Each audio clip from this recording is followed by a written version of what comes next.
Allora, ben ritrovati, sono le 15.08, continua la nostra edizione straordinaria come sempre, come ogni giorno, per continuare a documentare ora dopo ora. Vedete, sale a 1318 il numero dei casi nella nostra regione per quanto riguarda i contagi da Covid-19. Avete visto e sentito la prima parte della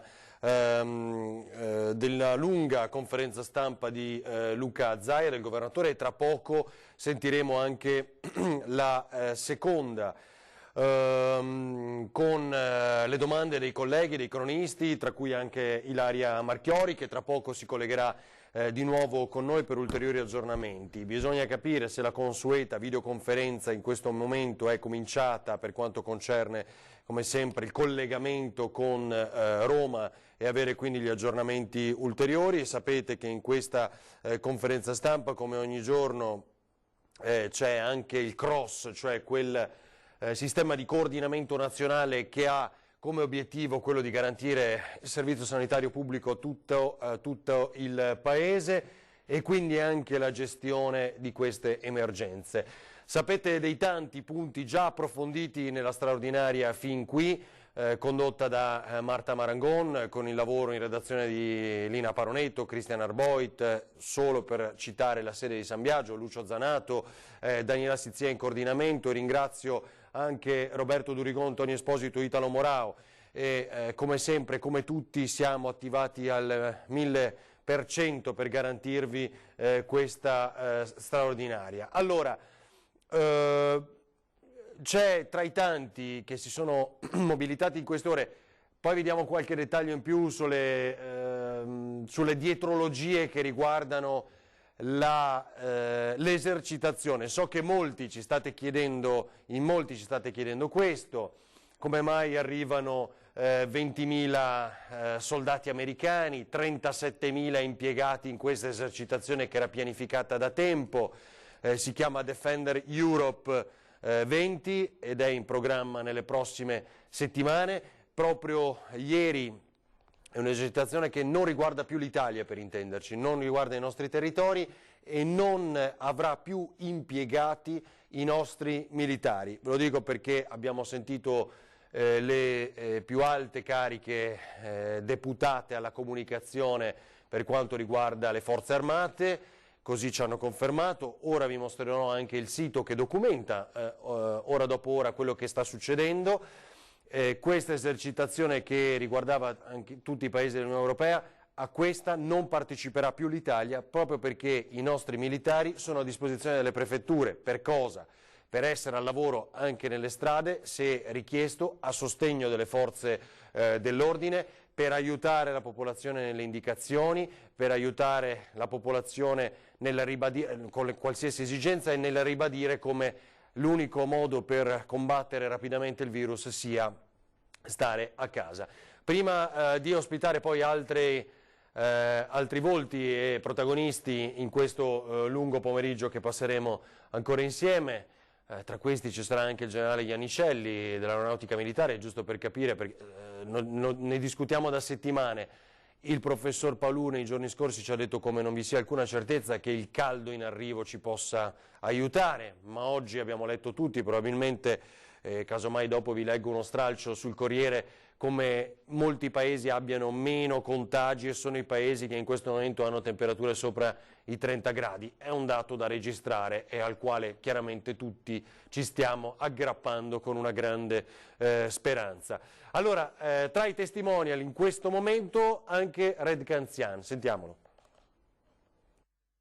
Io resto a casa perché ho scoperto che questo virus è un abusivo che utilizza noi per andare in giro, non ha le gambe, attraverso noi si sposta e quindi non voglio portarlo in giro e non voglio nemmeno incontrarlo andando in giro, per cui restiamo a casa. La casa è un po' quel ventre materno che ci farà rinascere, ci riporterà alla vita nuovamente e poi a casa si possono fare un sacco di cose, leggere libri, scrivere, parlare con i nostri cari, cosa che magari facciamo troppo poco, oppure ricominciare con gli hobby, dipingere. Io per esempio ho fatto questo, guardate, è un picchio col DAS che ho fatto per il mio nipotino, per Gabriel.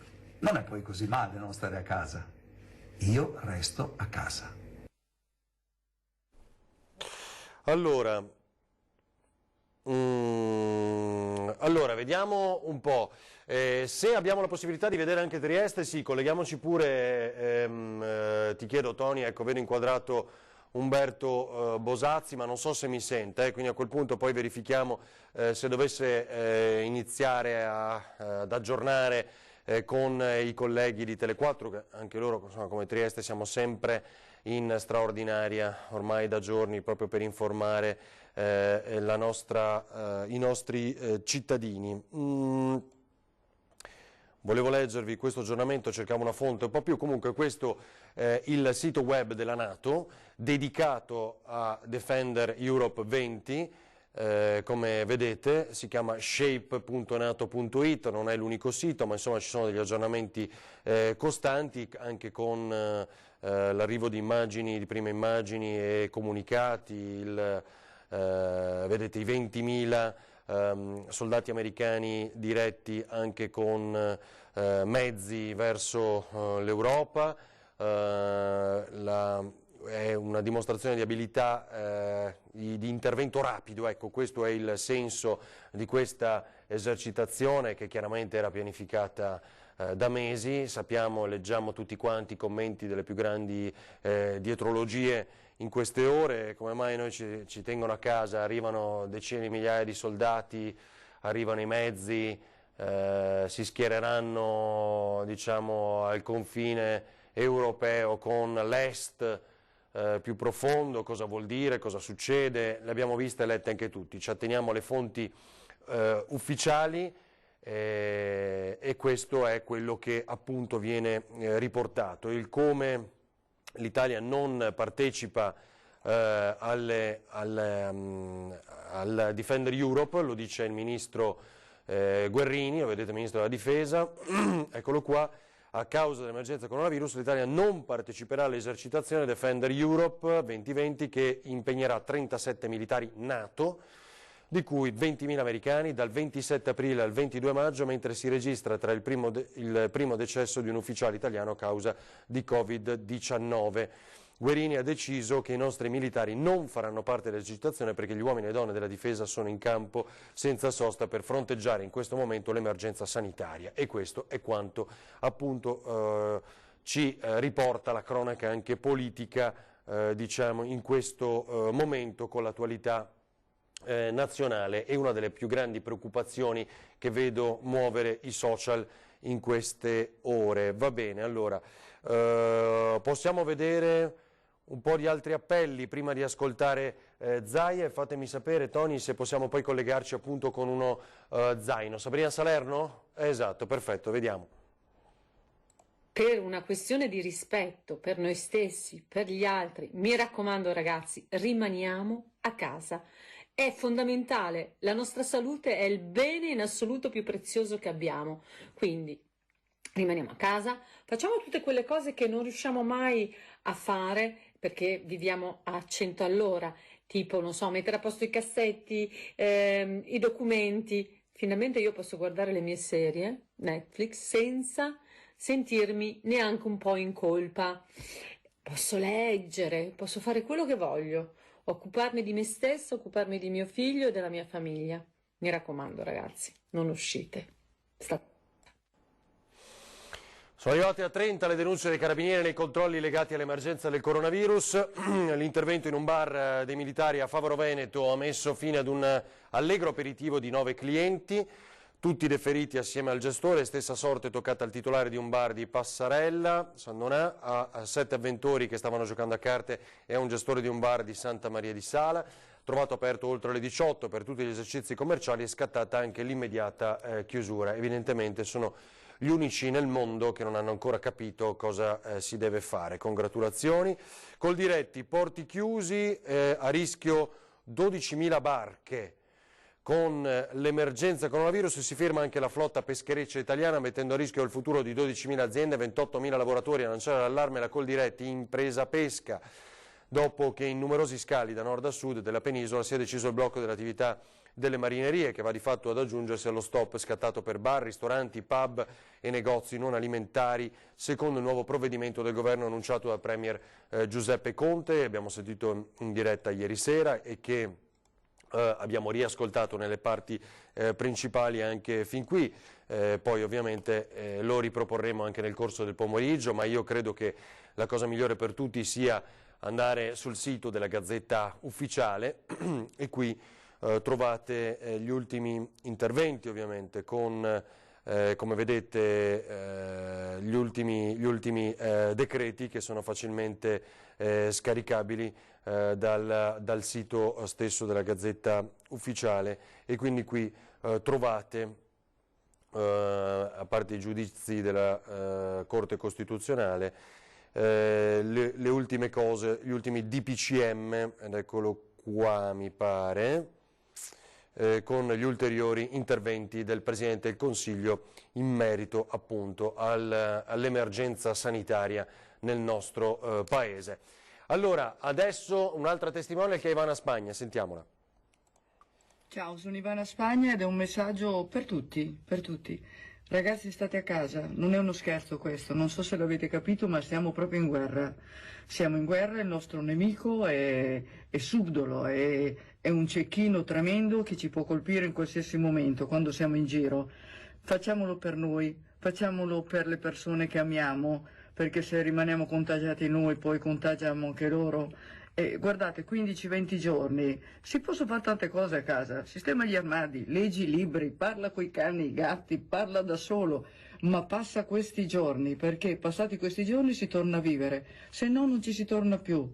Dobbiamo essere coscienti di questo, è un piccolo sacrificio che ci può salvare la vita. State a casa. Vi mando un abbraccio fortissimo. Ciao. Allora, volevo farvi riascoltare invece, prima dell'intervento di Luca Zaia, il Premier sui negozi, che è uno dei momenti, uno dei punti diciamo di grande innovazione per questo decreto ultimo, anche se sappiamo anche da reazioni come molti si aspettassero forse una stretta maggiore, quindi che riguardasse anche le imprese e il trasporto pubblico. Tra i vari punti che oggi ha chiarito poi lo stesso governatore Luca Zaia, sappiamo, come è scritto nel decreto, che è la Regione a decidere poi del trasporto pubblico locale, punto che stanno valutando, ha detto il governatore Zaia. Sul trasporto interregionale e quindi poi treni, trasporto su gomma, diciamo, automobilistico, interregionale, e sul trasporto aereo e treni, ferroviario e appunto aeroportuale, deciderà il Ministro della Salute d'intesa con il Ministro dei Trasporti, e qui bisogna aspettare, sappiamo che bisogna aspettare questi 15 giorni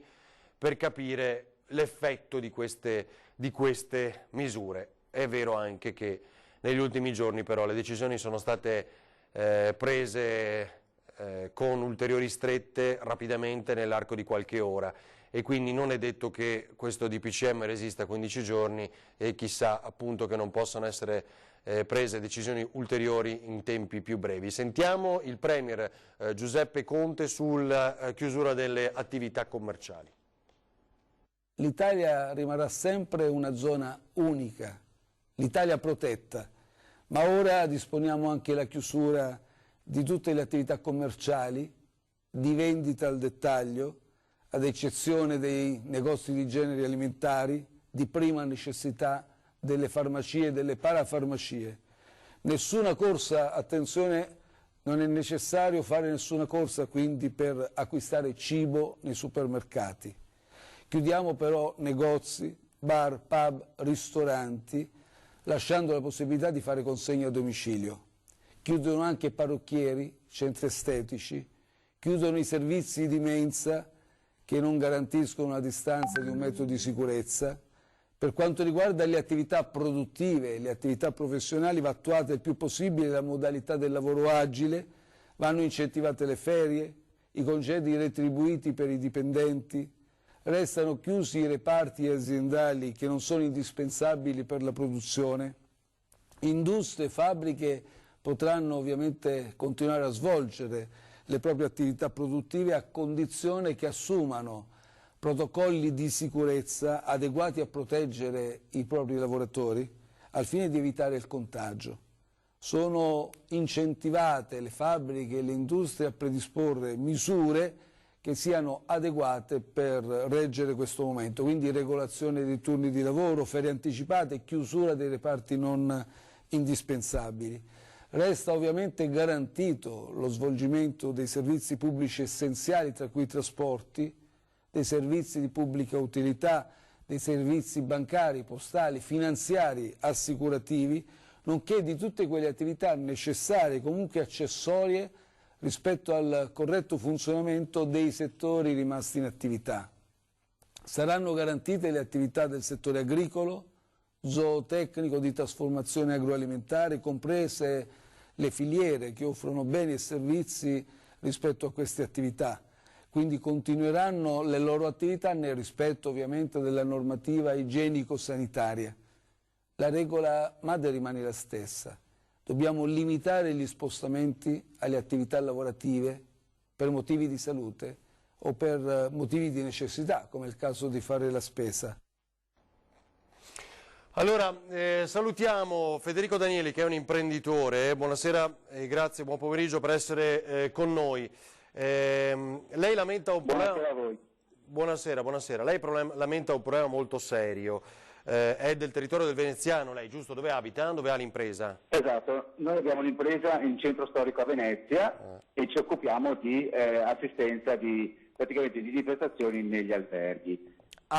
Allora, il problema grosso è questo, è che da novembre Venezia soffre una crisi furibonda. Oggi, dopo tutta una serie di attività, di chiusura, di attenzione, eccetera, eccetera, di appelli, le banche si sono trattenute tranquillamente i mutui, i finanziamenti e tutto il resto. Noi è già da un mese abbondante che siamo in fermo economico, perché oltre a non pagare le fatture i vari alberghi dell'anno precedente sono entrati in crisi subito dopo il carnevale, quindi hanno chiuso tutti i rubinetti e noi da gennaio che siamo in una condizione estremamente critica. Adesso che le banche facciano i loro bravi prelievi a dispetto di tutto quello che si sta dicendo, aiuti alle imprese, aiuti all'economia, aiuti, ma se gli aiuti arriveranno a novembre, noi piccole imprese, buonanotte al secchio, facciamo come i malati che dovranno scegliere quali aziende far morire e quali aziende far vivere. E non è corretta sta cosa. Certo, però scusi, non è corretta, lei ha detto che vi occupate di sanificazione di fatto. Esatto, sì. Cioè dovreste essere quelli che in questo momento lavorano più degli altri, no? Esatto, ma non prendiamo soldi, quindi stiamo lavorando gratis.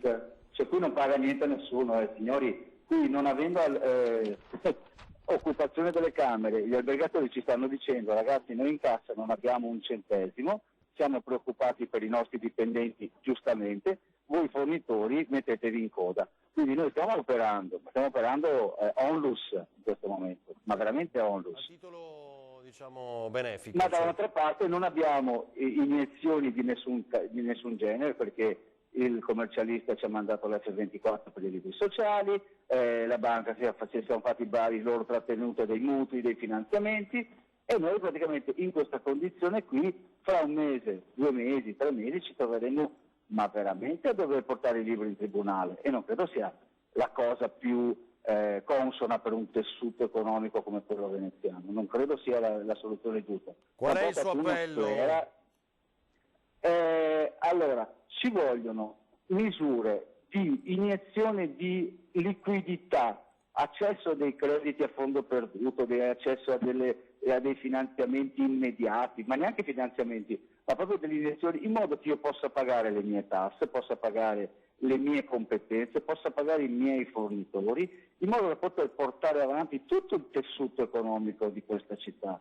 Se noi rinviamo solamente qualche tassa di qualche mese, noi le aziende non le salviamo così, non le salviamo, non le salviamo. Esatto. E qualcuno si suiciderà come nel periodo Monti, qualcuno sclererà e comincerà a fare casino.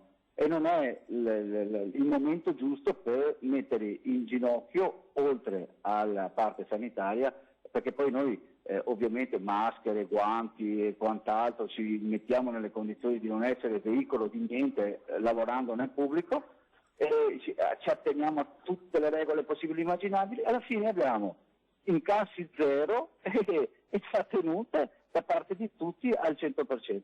Signori, 2 mesi abbiamo di autonomia noi piccolini, poi non ne abbiamo più. Lei ha dei dipendenti, Danieli? Io ho i collaboratori, per fortuna, guardi, Dio ha fatto che io quella volta lì abbia introdotto il sistema del sistema a chiamata e del sistema dei collaboratori a chiamata, perché il nostro è un settore che ha stagionalità abbastanza elevata. Non ho dei collaboratori che in questo momento sono a casa, non li sto pagando, con la ritenuta da conto, con la partita IVA non li sto pagando perché non stanno lavorando, e perciò sono tutti siamo tutti a cadere. È una filiera che va in difficoltà tutta, è tutta una filiera che va in difficoltà. Chiaro, chiaro. Senta Danieli, grazie per essere intervenuto in diretta con Antena 3, questa edizione straordinaria, per averci raccontato un'ulteriore sfaccettatura della vita reale in questo momento. Grazie a Federico Danieli, grazie. Posso fare solo una piccola aggiunta? Posso? Certo, prego. Alla classe politica, in questo momento, aiutateci per il momento, vi chiedo per favore, aiutateci. Grazie. Grazie a Danieli, grazie Federico Danieli, imprenditore, lo avete visto tra l'altro nel settore della sanificazione, poi no? lo ha detto molto chiaramente lui. Chiamati, allertati in questo momento, non può pagare i propri dipendenti che sono a casa, sono a partita IVA, molti, ma vengono chiamati per fare il lavoro, perché è importante in questo momento di preoccupazione sanificare, come avete sentito, anche gli alberghi, ma che poi non possono invece pagare questo servizio. Allora, direi, se Tony, aiutami, non abbiamo adesso altri aggiornamenti con collegamenti in diretta, ma ci stiamo attrezzando e nell'arco di qualche minuto li sentiremo, però ascoltiamo la seconda parte della lunga conversazione e conferenza stampa di Luca Zaia, quando i colleghi sottopongono al governatore tutta una serie di domande, di dubbi che circolano in queste ore.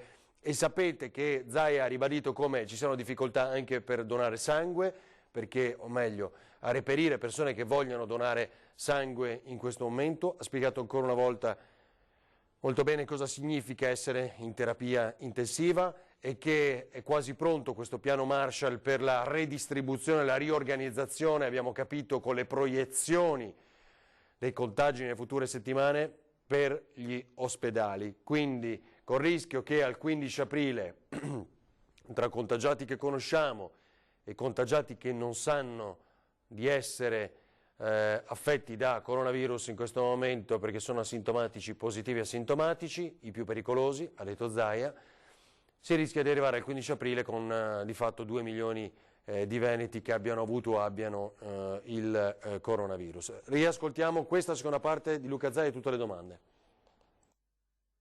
Governatore, dopo le nuove regole c'è molta confusione per gli esercizi aperti o no? Ci sono delle realtà che sono particolari, il benzinaio può rimanere aperto ma al bar, e quindi si addensano dentro questo bar, perché l'italiano alla fine fondamentalmente è furbo. C'è la caffetteria, pasticceria, che però vende anche il pane, e si addensano, le persone si recano in questi posti. Seconda domanda, ne approfitto, la Lombardia, ci è stato spiegato, ha preso degli ex capannoni fieristici proprio per aiutare gli ospedali. Possibile anche per noi, visto quello che ci ha detto? Guardate, ve l'ho detto prima, noi abbiamo un piano, ma è un piano che è ospedaliero, non vi posso anticipare di più. Abbiamo un piano che valuta anche lo stress test estremo, e vi ricordo che sullo stress test estremo mi evito di dire numeri di terapia intensiva perché sono da brivido, e non voglio citarli non perché nascondiamo la polvere sotto il tappeto, ma semplicemente perché per scaramanzia spero che non si arrivi mai, punto. E noi dobbiamo anche puntare anche su una dose di buona fortuna, questo lo dobbiamo dire, no? E chi crede deve anche, come si deve, sperare in Dio.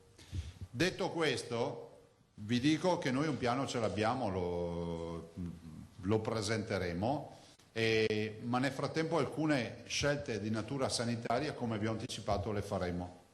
Per quanto riguarda i bar nei distributori, io ho posto una questione per dire, ma non è una critica, dobbiamo partire da un presupposto. Vi dico la questione che ho posto io anche questa mattina, gli autogrill aperti. È un'altra partita. Io sostengo che debbano restare aperti e faccio appello ai gestori degli autogrill, faccio appello alle società autostrade e a tutti i gestori autostradali, almeno nel mio Veneto, ma direi dappertutto, che dobbiamo garantire i bagni. Dopodiché qualcuno mi ha detto ma gli autotrasportatori come faranno? Fanno come facciamo tutti noi, ci compriamo il panino, ce lo facciamo, ce lo portiamo via. Non penso che sia la morte, la fine del mondo se uno non trova aperto il self-service dell'autogrill. Lo facciamo nell'interesse della salute di tutti i cittadini. Dopodiché, e qui spezzo una lancia nei confronti di chi scrive le leggi, noi non è che possiamo pensare di continuare a ragionare e di pensare che, ma visto che il bar è aperto nel distributore, tutti al bar del distributore, perché se noi pensiamo che da qui all'infinito dobbiamo correre dietro a quelli che trovano il vulnus nella legge, finisce che io riempio le terapie intensive. I veneti devono capire devono stare a casa, non andare al bar. Al bar non si va, non serve adesso andare al bar. Però se è rimasto perché la legge non ha previsto che ci sono alcuni distributori che hanno anche la mescita di bevande e alimenti, non si va, punto. Mi spiace per i gestori di questi luoghi, ma non dovete andare nei bar. E purtroppo, guardate, anche ieri sera, prima che arrivasse il decreto, io ho fatto ritorno a casa, ho visto tavoli pieni fuori dalle terrazze dei bar. E tanto è vero che ho detto, va, durerà ancora poche ore, perché sapevo che usciva il decreto. E per fortuna, ma noi non possiamo in continuazione fare un'azione di repressione, perché questo è un percorso che dobbiamo fare assieme con serenità. Non possiamo correre dietro a gente che pensa che il virus non esista. Chiaro?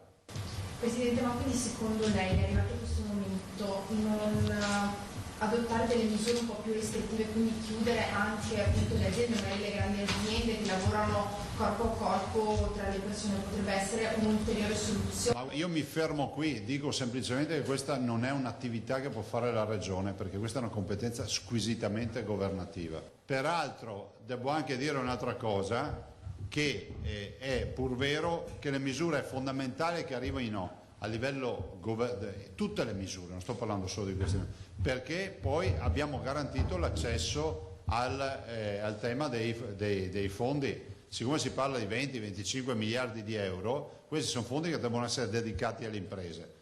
Dopodiché ho visto che questo provvedimento durerà fino al 25 di marzo, vi ricordo che le scuole restano chiuse fino al 3 e immagino che la situazione, se sarà quella che prevediamo noi, sulle scuole ho l'impressione che si apra un grandissimo punto di domanda per la riapertura, però anche questa è un'azione che andremo a valutare ed è di competenza nazionale e valuteremo al tavolo con il governo prima del 3 di aprile.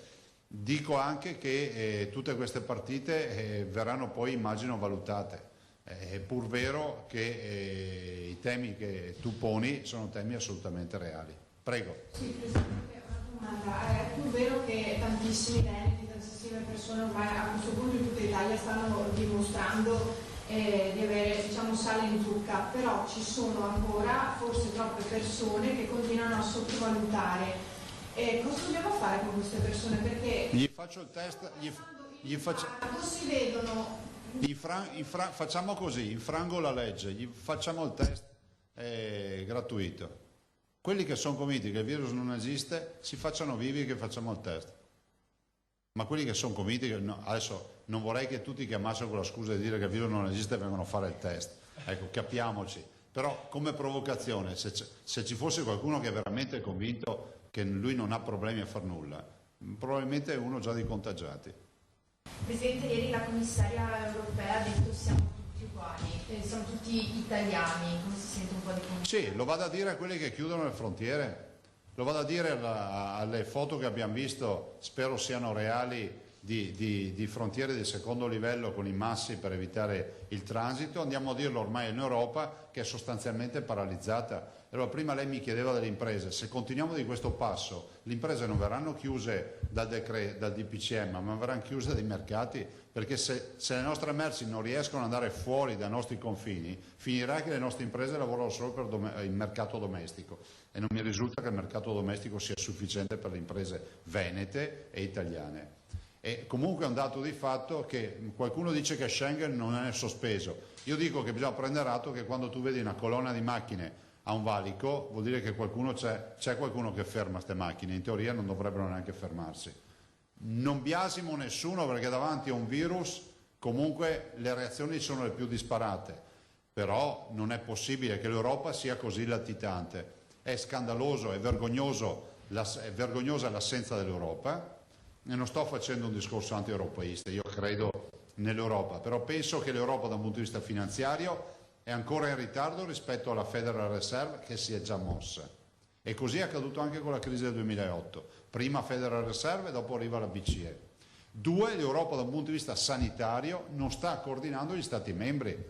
Ma scusate, ma è possibile che il Veneto fa 22.000 tamponi e ci sono stati europei che hanno i morti di coronavirus che hanno fatto meno tamponi del Veneto? Ma vi sembra normale? Ma cosa facciamo, il gioco di chi va in classifica?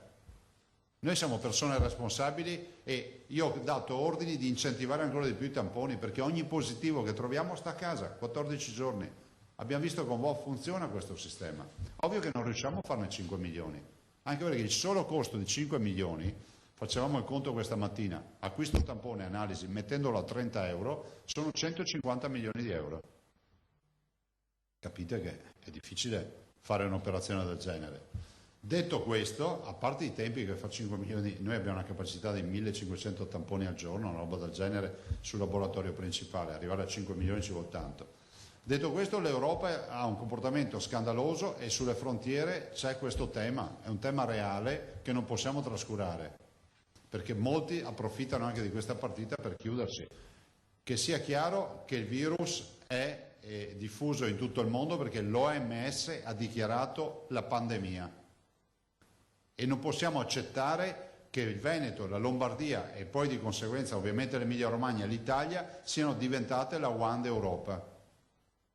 Chiaro?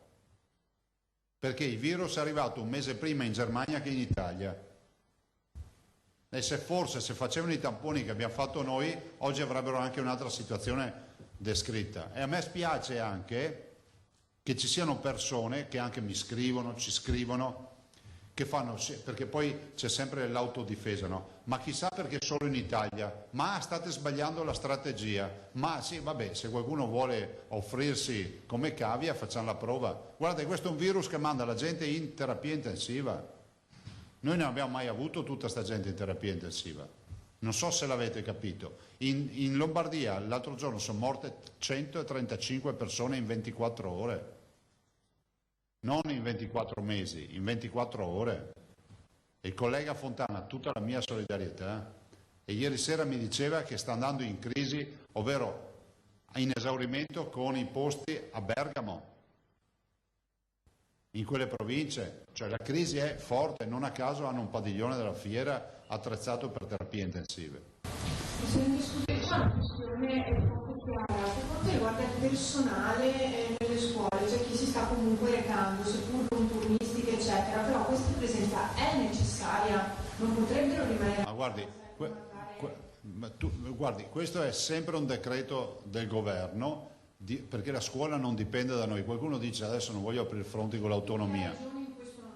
Ma noi non abbiamo competenze, la scuola, siccome non abbiamo l'autonomia, non è una competenza nostra, né il personale ATA, come lo viene definito, né i docenti, tantomeno la programmazione o l'indizione della chiusura, dell'indizione della chiusura e dell'apertura delle scuole. Dipende dal governo, tanto è vero che ci vuole un decreto del governo.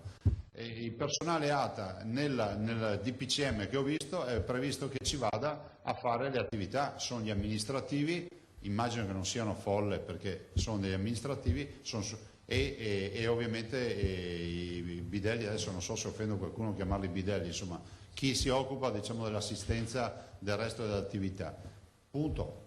immagino che nei grandi edifici non siano in tanti, però mi fermo qui, nel senso che questa disposizione va corretta con un DPCM, non con ordinanze della Regione.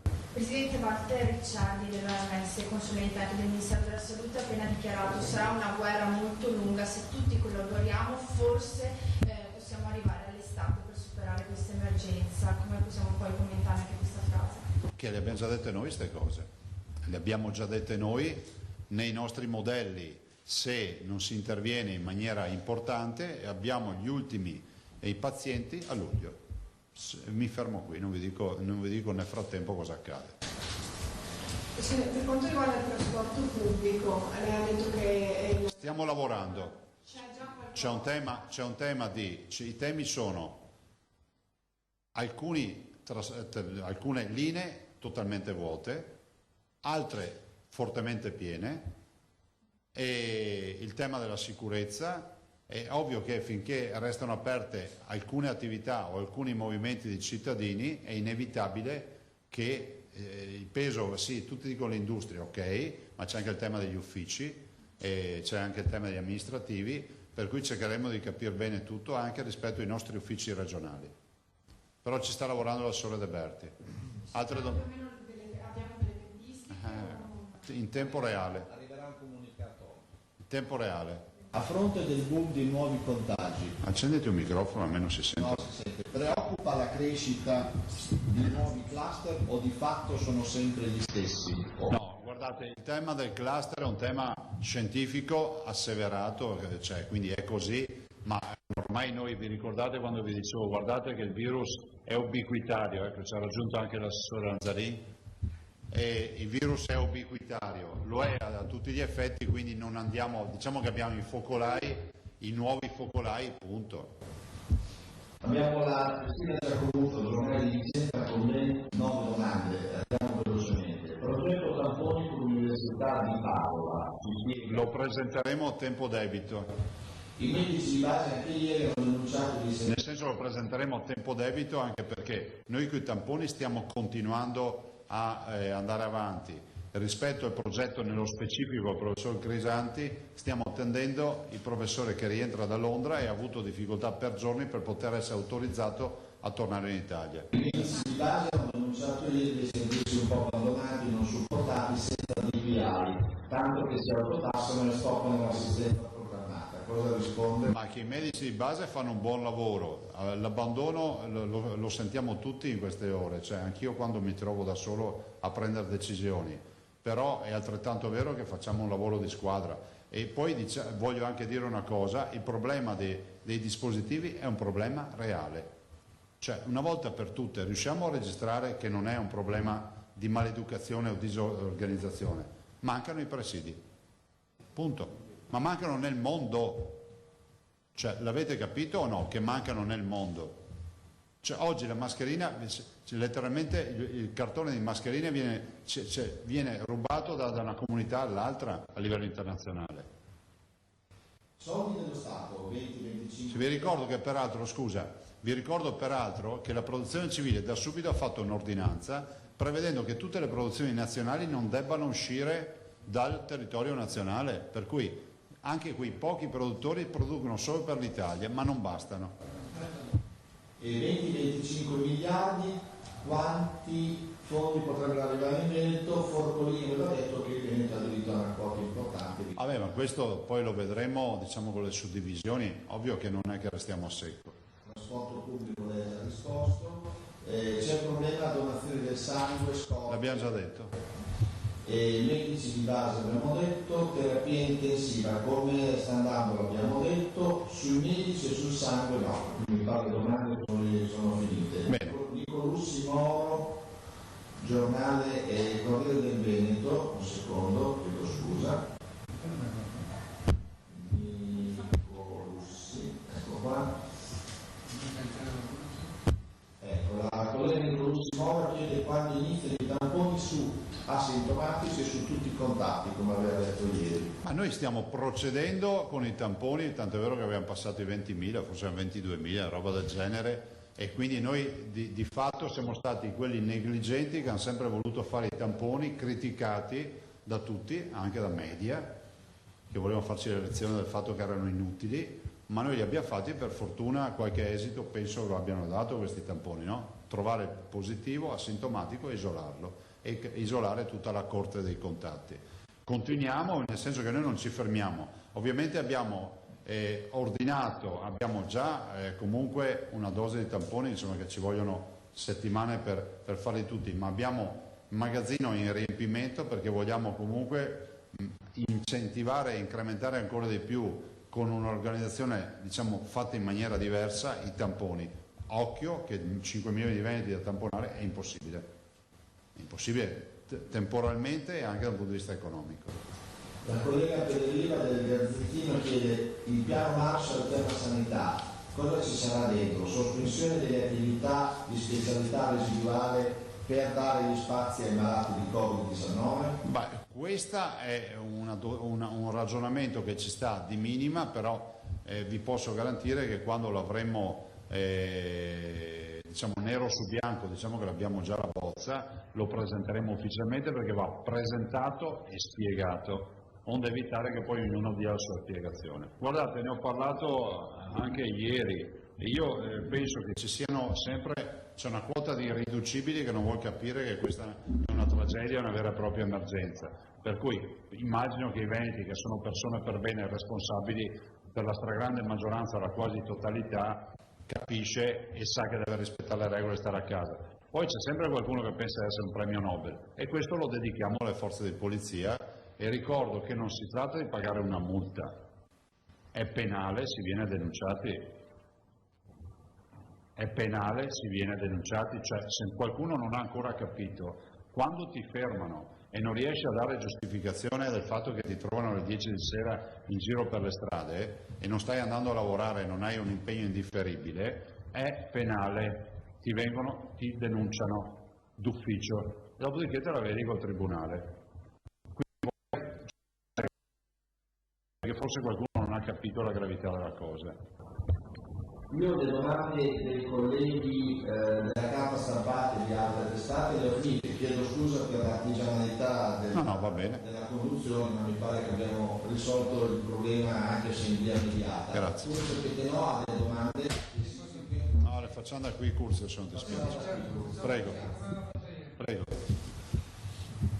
Presidente, rischio dei positivi asintomatici, non lancia, che si deve fare? È il vero rischio perché l'asintomatico positivo è colui che porta il contagio. Ogni asintomatico contagia 2,4 persone che a loro volta contageranno a 2,4 persone. Quindi bisogna identificarli per quanto possibile e isolarli. E come si fa a identificarli? Bisogna fare tamponi in massa? Beh, noi siamo quelli che hanno fatto più tamponi, ne abbiamo passati 22.000, bisogna identificarli quando c'è un focolaio e fare in modo che l'isolamento fiduciario per queste persone che non si ammaleranno mai sia imposto per i 14 giorni. Attività produttive, non è di competenza della Regione, ma le normative decise dal decreto della Presidenza del Consiglio dei Ministri fissa delle regole. E con le regole fissate per le attività produttive, le ritiene utili? Le regole fissate per le attività produttive bastano o serve limitazioni maggiori? Ma guardi, noi stiamo redigendo come governatori delle regole ovviamente a tutela dei lavoratori e della sanità pubblica nelle aziende. È pur vero che le aziende verranno messe in discussione nella loro produzione anche dal fatto che ormai alle frontiere è difficile uscire dall'Italia non solo per le persone ma anche per le merci. Questo perciò porterà ad una situazione al limite del rischio collasso economico? Beh, se l'avremo da un punto di vista sanitario c'è grosso rischio anche da un punto di vista economico.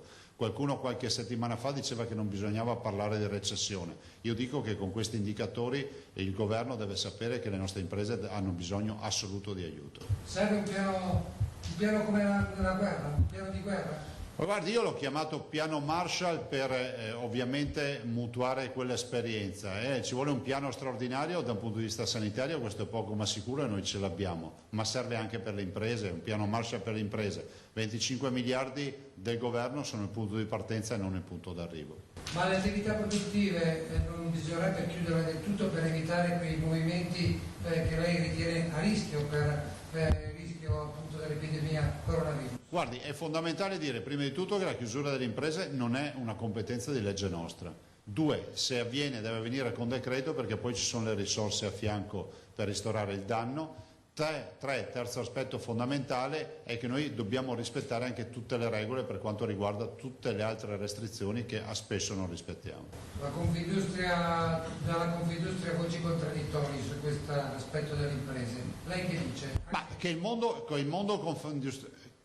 degli industriali è assolutamente spaccato a metà. C'è chi sostiene che la chiusura per un paio di settimane o 3 settimane e creare voto sanitario con il coprifuoco sia la miglior soluzione, probabilmente dal punto di vista sanitario lo è, e chi invece pensa che tenere aperte le imprese con restrizioni dal punto di vista sanitario possa essere la soluzione. Di mezzo cosa c'è? Quello che vi ho detto dal primo giorno, la validazione scientifica. Se c'è un comunicato scientifico, batta un colpo e ci dica cosa pensa. Lei cosa ne pensa? Ma io penso che applico le direttive del comitato scientifico, visto e considerato che ci hanno spiegato che loro sono gli esperti e noi no. Secondo lei perché c'è stato un cambio così di passo nella situazione tra le prime, avvio dell'emergenza coronavirus, che l'ha visto sempre in prima linea, ad una totale preoccupazione adesso? Ma perché siamo partiti con un virus che veniva descritto come una semplice influenza, c'è ancora qualcuno che è convinto di questo. E poi pian piano, strada facendo, si è capito che questo virus manda le persone in terapia intensiva e devono essere intubate. Dall'altro voglio ricordare che poi qualcuno magari anche discuteva del fatto cosa ci fa Zaia tutti i giorni in sala operativa in protezione civile. Adesso si è capito cosa ci facevo. Senta, per quanto riguarda l'emergenza sanitaria, lei dice che si può arrivare, diciamo, lo dico io, si può arrivare ad un collasso della struttura. No, lo dico io. Lo dico io, nel senso che se non ci diamo da fare e non diamo una mano alla sanità del Veneto rispettando le regole, non uscendo di casa, finisce che arriviamo a un punto di non ritorno. Ad oggi abbiamo la situazione sotto controllo, sono stati bravi i nostri operatori, però è pur vero che se la curva continua a crescere senza che nessuno di noi si metta d'impegno, finirà che non avremo letti a sufficienza per tutti. A questo punto state preparando un piano, cosa vuol dire? Il piano ce l'abbiamo, lo presenteremo. È un piano che prevede anche, diciamo, lo stress test totale, però ovviamente più imponente la mole di veneti da curare, ovviamente più si diluiscono le cure, visto e considerato che poi la capacità di cura, quella che abbiamo di altissima qualità, a un certo punto comincia a scemare perché la qualità su grandi masse è difficile mantenerla. La Lombardia apre dei capannoni della fiera per mettere... Per noi non c'è questa eventualità al momento. Per il Veneto non c'è questa eventualità, ma invece di utilizzare ospedali che sono stati parzialmente chiusi o già chiusi, c'è questa ipotesi di affidare di riaprire... Non c'è questa eventualità per noi in questo momento. E cosa verrà fatto? Il piano lo presentiamo un altro giorno. Grazie. Sì, ma veloci ragazzi. Se teoricamente con un crowdfunding trovassimo tutti i fondi, è ipotizzabile fare tamponi a un numero di cittadini? Guardate, da un punto di vista temporale diventa una roba impossibile, nel senso che 5 milioni di tamponi vuol dire che arriviamo forse all'estate, cioè una roba impossibile, e dall'altro costa circa 150 milioni di euro, cioè capite che con 150 milioni di euro riusciamo a fare cose molto più incisive sulla cura dei pazienti. Vi dico che noi stiamo comprando respiratori, ne sono arrivati altri 60, 55 monitor. La vera sfida qui è mettere in piedi letti, casomai volanti, ma che abbiano monitor, terapia intensiva e via. Vi ricordo che su nostra richiesta sono stati abbassati anche gli standard di queste postazioni, per cui oggi riusciamo a essere molto più agili nel mettere in piedi postazioni. Governatore, le volevo chiedere, non di competenza regionale, ma comunque è un tema molto delicato, le nostre carceri, la situazione? Guardate, da un punto di vista sanitario c'è un responsabile sanitario nelle carceri e dipendono dal governo, per cui mi fermo qui, punto. Cioè, non conosco la situazione. Così Luca Zaia, allora volevo salutare e ringraziare subito il professore Andrea Crisanti, virologo, professore all'Imperial College a Londra, dove credo che si trovi tuttora in questo momento. Professore? No, sono in viaggio. È in viaggio. Lei può allora, cioè, primo dato diciamo, perché... Se uno prende la macchina può. Ah, la sta facendo in macchina? Sì. Caspita, è tutto bloccato. Ah, ho capito. Senta, lei nelle scorse ore, abbiamo seguito il suo lavoro molto in questi giorni, l'abbiamo sentita perché ci potesse aiutare a capire molte cose, eccetera, eccetera. Allora, a che punto siamo? Cioè, tutti ci stiamo domandando che cosa sta succedendo. Se guardiamo la cronaca anche della Lombardia definirla spaventosa forse poco per quello che sta succedendo. Lei di fatto ha lanciato un appello, mi sembra di capire bene, e ora ci potrà aiutare meglio, di fare il tampone quasi a tutti. Oggi Zaia ha ribadito come farlo a 5 milioni di veneti sia quasi impossibile, se ne fa a ritmo di 1.500 al giorno. Infatti non lo vogliamo fare a 5 milioni di veneti, lo vogliamo fare a quelli che sono a rischio. È una cosa completamente diversa. Guardi, che sono, scusi professore, che sono? Che sono a rischio e che nei gruppi nei cui si possono nascondere i portatori sani, è una cosa completamente diversa. Di questi ne avevamo, guardi, mi dispiace perché purtroppo i giornali tendono sempre a enfatizzare e ad amplificare. L'obiettivo è quello di scovare i portatori sani. Come si scovano i portatori sani? Partendo dagli ammalati. Quindi se a un certo punto identifichiamo degli ammalati, andiamo nella zona dove queste persone abitano, testiamo i contatti e testiamo le persone geograficamente vicine. Esatto, e gli si chiede, se sono appunto positivi o asintomatici, di stare a casa i 14 giorni, giusto? Questa è la logica. Esatto. E questo, professore, lo stiamo già facendo, giusto? Sì, questo lo stiamo già facendo, ma va amplificato chiaramente, no?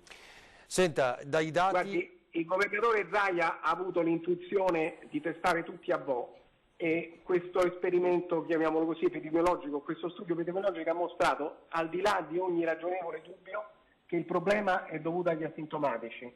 Certo. Se non li neutralizziamo, le misure di contenimento non saranno sufficienti. Per ogni asintomatico che troviamo risparmieremo dei posti letto nelle malattie infettive e poi risparmieremo dei posti letto ogni 10 che risparmiamo nelle malattie infettive risparmieremo un posto letto nella rianimazione. Senta, mi dà... Il tampone costa 30 euro. Sì, 30 euro più i reagenti, no? No, guardi, è tutto compreso più o meno. Guardi. Quindi 30 euro è un costo, se vogliamo, limitato. È chiaro che poi c'è il personale, cioè nel senso ha un costo nella filiera, ma al di là di questo, che in questo momento mi sembra che non ci si stia risparmiando su questo fronte, no? Ci aiuta a capire, professore, perché è chiaro che negli ultimi 2 giorni in particolar modo abbiamo visto un exploit dei numeri, no? Quindi perché i numeri aumentano poi in maniera esponenziale. Paura massima. Il Veneto, grazie anche all'azione che avevamo fatto tutti quanti, era rimasto un po' indietro nella curva di crescita, quindi adesso purtroppo chiaramente l'infezione, stavamo 2-3 giorni indietro rispetto alla Lombardia e adesso un pochetto sta riprendendo. Comunque io penso che se noi in maniera coordinata intraprendiamo questa azione riusciremo sicuramente a limitare le nuove infezioni. Esatto. Prego professore. Scusi, no, come ho detto, il problema sono gli asintomatici. Noi useremo le nuove infezioni come campanello di allarme per individuare i portatori sani. Quindi noi non vogliamo fare i test a tutti, i tamponi a tutti, noi vogliamo usare coloro che si ammalano come punti di riferimento per circoscrivere la trasmissione. Certo. Senta, e quindi noi dobbiamo aspettarci di sicuro 2 settimane che definiamo di fuoco? Beh, direi di sì, perché guardi, 2 settimane di fuoco per 2 ragioni. Primo perché chiaramente dobbiamo aspettarci che l'epidemia vada avanti. Secondo perché faremo più diagnosi. Tutte le persone che adesso vengono lasciate a casa noi le andremo a cercare. Abbiamo preso contatti con la Croce Rossa, che è disposta a mettere mezzi a disposizione in tutte le province del Veneto per andare a casa e fare i tamponi, come praticamente abbiamo fatto a Vo. Quindi sicuramente all'inizio avremo un aumento dei casi, molti di questi sono dovuti al fatto che noi ce li andiamo a cercare, ma questo è un bene. Questo è un bene. Significa che stiamo finalmente scoprendo il sommerso. Ah, ecco, scopriamo il sommerso. Senta, poi, vabbè, tra i vari dubbi, ma sono tutte quelle cose che abbiamo già più o meno chiarito, siccome lei è esperto anche di questo, le zanzare non trasmettono nulla, no? Non è ancora periodo magari, però... No, ecco, nella maniera più assoluta. Questo è un altro... Però guardi, la mia esperienza, lunga esperienza di controllo di malattie epidemiche, anche in paesi molto poveri, mi dice e mi insegna che bisogna andare casa per casa. Il controllo di una malattia epidemica è purtroppo un'operazione molto difficile, specialmente di così grande scala, guardi. Non bisogna pensare che si dà una direttiva e le persone obbediscono. Alcune obbediscono, altre obbediscono meno, altre non obbediscono per niente. Quindi sicuramente le misure di contenimento e controllo sono importanti. Professore, le chiedo un'altra cosa, perché qui ovviamente adesso c'è tutta la componente dei metalmeccanici, sono preoccupati perché ieri sera ci aspettavamo tutti si fermasse il trasporto pubblico e anche le imprese, invece questo non è successo per volere del governo, almeno fin qui. Sarebbe il caso di fermare anche quella parte del nostro paese che resta... Guardi, questo chiaramente poi dipende, guardi, le faccio un esempio, adesso noi abbiamo nell'ospedale di Padova, per esempio, che è una linea di frontiera perché chiaramente tutti i pazienti infetti vengono lì, quindi noi quello che abbiamo fatto, noi testiamo regolarmente tutti i reparti più esposti. È chiaro che se noi facciamo quest'opera capillare di identificazione del sommerso, mettiamo in sicurezza anche i luoghi di produzione, in qualche modo, no? Per tutelarli. Certo.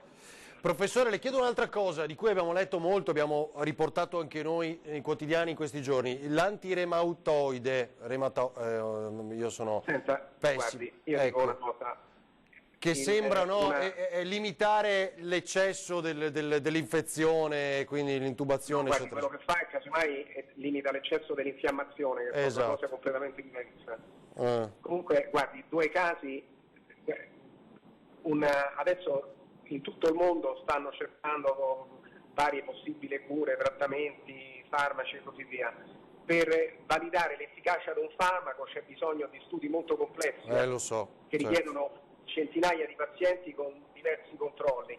Il fatto che 2 pazienti siano andati meglio dopo la somministrazione di questo farmaco, diciamo, è incoraggiante, ma scientificamente non dice nulla. Non dice nulla ancora, certo. Senta, ma in questo i cinesi non ci stanno aiutando, perché ovviamente loro raccontano oggi di esserne praticamente usciti, insomma, in 100 giorni. Ma guardi, i cinesi, da quello che so, hanno provato tutto. Quello che hanno alla fine consigliato un cocktail fatto di clorochina e un altro farmaco antivirale che si usa nell'HIV. Queste sono, diciamo, le uniche 2 cose che sembrano avere un pochetto effetto a questo momento. L'anticorpo contro l'interferone è sicuramente è un trattamento che ha la capacità di bloccare la risposta infiammatoria, ma da qui a dimostrare che effettivamente è terapeutico ci passa un intero trial clinico, quindi significa centinaia di pazienti raggruppati per classe d'età, per classe di rischio, con controlli. Se questo non c'è, diciamo, diventa quello che si dice anecdotal, adesso non so più come si dice in italiano, diventa un aneddoto, più che una prova. Professore, le chiedo l'ultima cosa, poi la lasciamo ovviamente perché però sfrutti, diciamo, il nostro canale, quindi Antena 3, le nostre televisioni, se vuole dire qualcosa, ecco, a chi la segue in questo momento. Guardi, sì, io voglio dire qualcosa e quello che voglio dire è che non va presa sotto gamba questa epidemia e bisogna seguire le raccomandazioni del governo alla lettera. L'epidemia sfrutta i nostri contatti sociali, meno ce ne abbiamo, meno gli diamo la possibilità di trasmettersi. Le volevo fare un'ultima domanda, cioè se i cinesi dicono e raccontano di essere usciti in 100 giorni, professore, sono la Cina che può spendere quello che vuole, fare quello che vuole rapidamente, noi abbiamo i migliori medici, lei ne è un esempio del mondo, però insomma... Guardi, qui bisogna giungere a un compromesso tra l'incisività delle misure e la sfera delle libertà costituzionali. Certo. La Cina non ha libertà costituzionali e si può permettere qualsiasi cosa. L'Italia fortunatamente ce l'ha e chiaramente queste misure vanno di volta in volta concordate e fatte accettare dalla popolazione. Fondamentalmente la differenza non credo sia tanto nei quattrini, guardi, penso che sia più che altro nel fatto che la Cina non deve rispondere al proprio popolo nella limitazione delle libertà. Esatto. Il bel tempo ci aiuterà o no? Perché adesso vediamo ulteriori ricostruzioni su questo, no? La Thailandia meno casi, eccetera, eccetera. Anche su questo non abbiamo certezza, vero professore? Guardi, normalmente le infezioni respiratorie diminuiscono durante la stagione estiva, però è anche vero che questa è la prima volta che ci troviamo di fronte a un'epidemia di questo tipo, quindi più che una previsione è una speranza. Esattamente. Esattamente. Professore, grazie davvero, buon lavoro, buon rientro. Grazie. Di nulla, grazie a lei. Grazie davvero per il tempo che ci ha dedicato il professore Andrea Crisanti, grazie e buon lavoro. Dunque, molto importante, chiedo tra l'altro anche subito alla redazione se potete aiutarci, estrapolarla perché poi la vorrei riproporre per il nostro pubblico. Perché è un ulteriore appello, un ulteriore quadro da parte di un esperto con la massima onestà nel corso della quale ci dice, telefonata nel corso della quale ci dice i cinesi hanno provato di tutto e quindi ancora c'è da attendere. Di certo in questo momento è l'azione che stanno facendo di andare a cercarsi i positivi asintomatici e poi restare a casa. Abbiamo la pubblicità, solo un paio di flash. Daniela ci scrive: abito a Mestre vicino al Parco Albanese, vorrei che deste informazioni e consigli per i detentori dei cani, i proprietari, sono i padroni, possiamo farli uscire come, quando e dove? Sì, c'è scritto anche quello, abbiamo detto più volte, siamo tutti vicini ai nostri amici animali, non possono trasmettere virus, non se lo prendono, quindi altra cosa che ribadiamo sempre, però se dovete portarli fuori, è chiaro che dovete farlo, vicino a casa, senza contatti, rapidamente, senza andare a fare le grandi passeggiate ovviamente di ore, sotto casa, rapidamente e poi su di nuovo. Altra precisazione, non c'è il divieto di passeggiata, ma un invito a non uscire. Molti chiedono, possiamo andare all'aria aperta, al sole di queste ore, eccetera, eccetera. Sì, andate, fatelo da soli e senza avere contatti con nessuno. Pubblicità, pochi istanti e poi ancora aggiornamenti.